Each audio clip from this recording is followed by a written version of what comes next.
wakiilka midowda Afrika ee Soomaaliya ahna madaxa howlgalka AMISOM Ambassador Francisco Madiera oo nagu soo booqday xarunta VOA-da ee London ayaa sheegay in muddadii ay AMISOM ka howlgalayeen Soomaaliya ay gaadheen guulo waaweyn. waxa uu sheegay in weli ay jiraan goobo ay xukumaan kooxda Al-Shabaab hase yeeshee 80% ay ka xoreeyeen guud ahaan dhulkii ay maamuli jireen.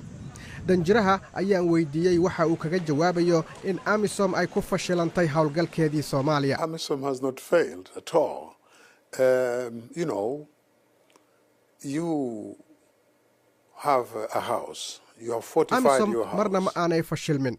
waxaad ogaataa haddii aad leedahay gurigaagana uu adag yahay waxaa jiri kara mararka qaarkood in aanay micnaheedu ahayn in tuug uuna gurigaaga xadi karin. in wax la isku dayo ma ahan dhibaatada sababtoo ah waa waxa ay rabaan in ay sameeyaan. in ay guul gaadhaan ayaa dhibaato noqon karta hase yeeshee waxaannu samaynay in aanan u oggolaanin in ay dib u soo laabtaan. waxa ay samaynayaan ayaa ah dhuumaalaysi ku dhufo oo ka dhaqaaq waana waxa lagu yaqaana argagixisada iyo jabhadaynta. suuragal ma ahan in Soomaaliya ay ilaaliso taaka kasta oo dhulka ka mid ah si loo dhaho waannu guulaysanay. waxaan shaki ku jirin in Al-Shabaab si xoog badan loo wiiqay laakiin weli lama soo afjarin. inta aan la soo afjarinna waxyaabahani waa ay sii socon doonaan. arrintaasi ma noqon karto qiimayn ah in AMISOM ay fashilantay iyo in kale. marka la eego waxyaabaha maanta dhacaya lama barbardhigi karo wixii horay u dhici jiray. waxaa muhiima inaan ogaanno sida ay wax ku socdaan inay tahay si la aqbali karo. marar badan ayaa laga hadlaa in Al-Shabaab aan looga guulaysan karin dagaal oo keliya loona baahan yahay in lala dagaalo fikirka ay aaminsan yihiin oo soo jiitay dhalinyaro badan oo da'doodu ay yar tahay. danjire Madiera waxaa laftiisu uu ku doodayaa in loo baahan yahay dadaallo kale oo aan ahayn dagaalka oo keliya. Defeating Al-Shabaab requires many other things. There are many other components that are required. si Al-Shabaab looga guulaysto waxaa loo baahan yahay arrimo badan oo ay ka mid tahay in dhalinyarada u nugul fikirka xag jirka ee Al-Shabaab lala xiriiro si loo yareeyo tirada badan ee dhalinyarada ah ee Al-Shabaab ay shaqaalaysiinayaan.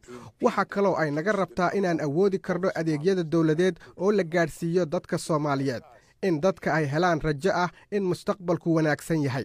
ciidanka AMISOM ayaa marar badan lagu eedeeyaa inay Soomaaliya ka geystaan xadgudubyo liddi ku ah xuquuqda aadanaha sida dilka iyo kufsiga.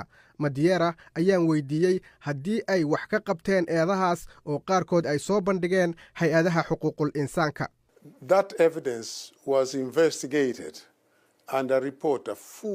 caddaymahaas waa la baaray waxaana laga soo saaray warbixin dhammaystiran. kuwii sameeyey eedaymahaasi dib dambe nooguma soo laaban si ay mowqifkooda u difaacaan.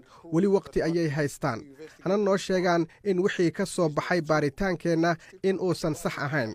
diyaar ayaannu u nahay. arrinta labaad waxa ay tahay AMISOM waa hay-ad ku dhisan la xisaabtan. waxaannu leennahay qaabka iyo hannaanka howlgallada shuruuc dhigaya in aan marna la oggolaan karin faraxumayn iyo xadgudub intaba.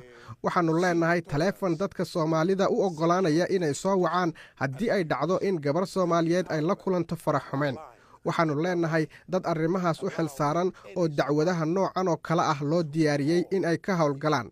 arrinta iyaduna muhiimka ah ayaa waxa ay tahay inaannu leennahay maxkamad lala tiigsada ciddii lagu helo dil iyo xadgudubyo sharci darro ah. danjire Francisco Madiera oo dhowaan London uga qayb galay shirweynihii looga hadlayay arrimaha Soomaaliya ayaa ka hadlaya sida uu u arko dhismaha ciidanka qaranka Soomaaliyeed oo dhowaan ka mid ahaa waxyaabaha ay ku heshiiyeen madaxda Soomaaliya. This conference is a success. The leaders of Somalia, both at the central and regional level, shirkani wuxuu ahaa mid guulah. hogaamiyayaasha Soomaaliya ee dowladda dhexe iyo maamul goboleedyaduba waxay isku wada raacsan yihiin dhismaha Soomaaliya oo midaysan iyo aragti cad oo ku aadan sida halkaasi lagu gaadhayo. sida aan sheegayna hay-adaha dowladeed ee jira weli waa kuwa tabar daran hase yeeshee waxaa hadda la garwaaqsaday ahmiyadda amniga waxaana si xoog badan ay uga shaqaynayaan in hay-adahaasi ay shaqeeyaan. xaqiiqdu waxa ay tahay in heshiisyada amniga ay muujinayaan in la qaadayo dariiqa saxda ah. waxa hadda loo baahan yahay ayaa ah in Soomaaliya iyo saaxiibadeeda caalamku ay ka dhabeeyaan ballanqaadyada la sameeyey.